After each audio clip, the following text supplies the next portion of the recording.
Hello everyone, this is going to be a 200 jury charge for the RPR simulator. This will be 5 minutes long. Ready?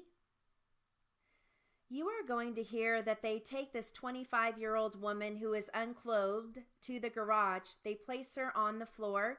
Matt Renter waits with Danielle Warner, who is not yet dead, laying on the garage floor as Mr. Thompson retrieves his .22 caliber Marlin Glenfield semi-automatic rifle, and Matt says Uncle Mark then shoots her 10 times, at least twice in the head, including on the left side of her head. The statement goes on that Mr. Thompson and Matt Renter then load Ms. Warner, who has now been killed, thankfully, into the back of her cargo area of her SUV, and they decide how to dispose of her body. Mr. Thompson then discusses and decides that they should burn the body. He says they should mutilate the body so that they can conceal the crime. Mr. Renter will tell investigators that he helped in doing this. He said that he helped carry this unclothed young woman to this large bonfire in the back of Mark's garage and throws this young girl in the fire. You're going to hear when Mr. Thompson describes burning and mutilating the body to conceal the murder and taking this very large car seat. Remember, you saw that in earlier pictures, and the two of them threw this car seat onto the fire. By the way, let me just stop there. And as you take notes during this trial, please remember to jot down the kinds of things that require two people. Please remember to jot down where it is a two-man job rather than a one-man job to help you decide if Matt was really there. This is one of those places that requires a two-man job. This large car seat that you will see, this large metal frame that is thrown on top of this young woman whose body is being mutilated. You are going to hear Matt tell the officers that the vehicle was driven down to that pit area that we just talked about, that it was concealed with branches and a car hood, and the license plates were removed, and Mark Thompson, for some reason, went underneath the hood of Danielle's vehicle.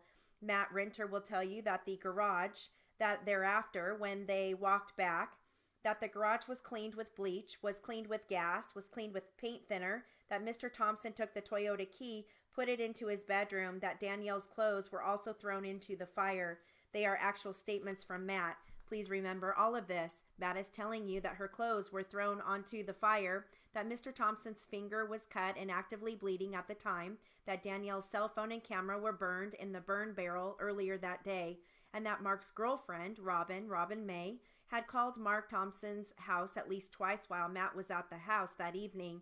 Those are the important statements from this individual. They are the details of an individual who has committed rape and murder and mutilation.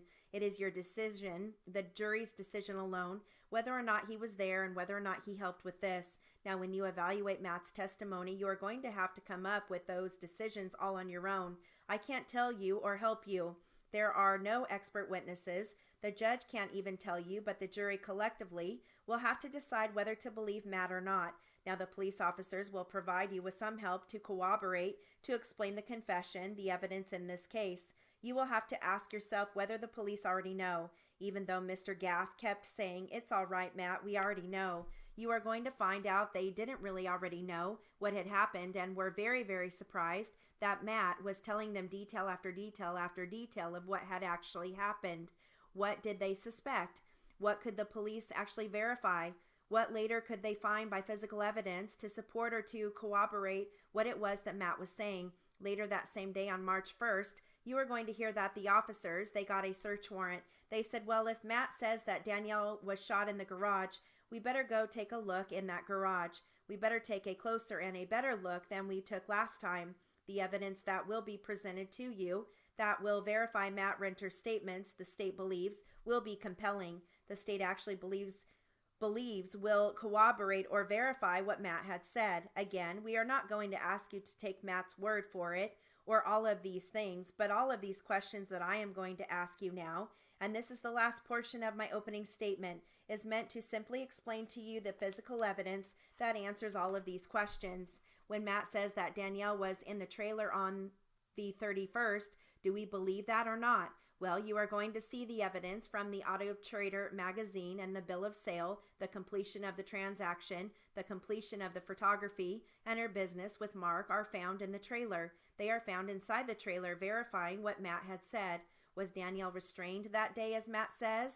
You are going to hear that both handcuffs and leg irons were actually found in Mark Thompson's bedroom during the search of his bedroom. The most important question, perhaps, is was she shot in the garage?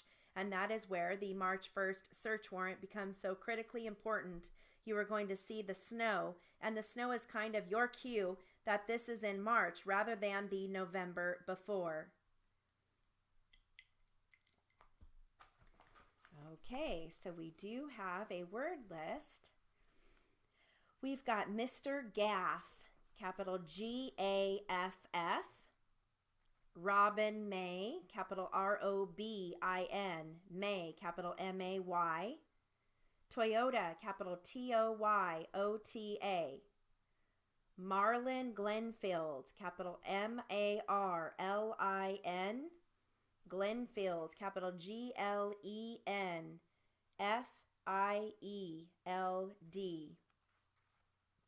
Mark Thompson, capital Mark. Thompson, capital Thompson.